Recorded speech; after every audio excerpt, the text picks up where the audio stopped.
Alors, je suis en présence du spécialiste du vêtement, Éric Lapointe. Salut, Éric. Salut, Dan. Cette semaine, je veux qu'on parle de chasse en température froide. Chasse tardive, c'est un défi pour nos chasseuses et nos chasseurs. Pas évident.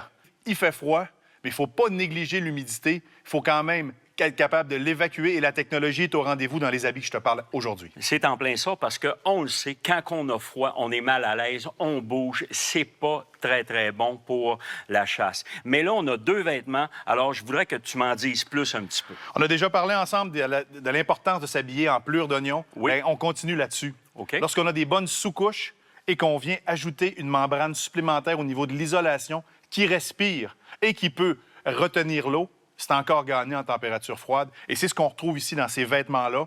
Et il y a une notion très importante que je veux rappeler, c'est le silence. C'est incroyable maintenant en forêt. Il y a vraiment une tendance à aller vers le gibier, à se déplacer, à être là. C'est important de faire corps à corps avec la forêt. Et ces habits-là nous le permettent. Absolument. Et on parle de camouflage. On parle d'un camouflage plus... Classique, vintage même. Absolument. On retrouve des camos qui sont historiques. Bien, c'est un peu ça présentement qu'on retrouve dans l'industrie. L'industrie se retourne vers ça. Par contre, en avancée technologique, on retrouve cet habit-là, qu'on appelle l'habit Ghost, l'habit fantôme, qui a un camouflage impressionnant pour le gros gibier, que ce soit pour l'orignal ou que ce soit pour l'ours.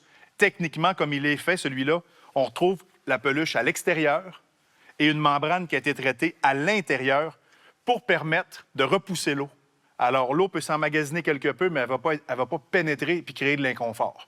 Tu sais que quand on est bien isolé à l'occasion, dans la journée, on commence à avoir un peu chaud, on se déplace. Oui. Bien, il y a même, au niveau technologique actuellement, vraiment des fermetures éclairs sous les aisselles qui sont des endroits vraiment névralgiques pour le corps humain, pour évacuer un surplus de chaleur et d'humidité. Alors, ça a été pensé. Et aussi, au niveau du pantalon, la coupe a été faite, une coupe extrêmement confortable. Et en plus, un tissu qui va s'étirer et qui va pardonner en forêt. C'est incroyable, ce produit-là. Alors, merci pour tes généreux conseils, Éric. Puis de notre côté, je te promets qu'on va chasser au chaud.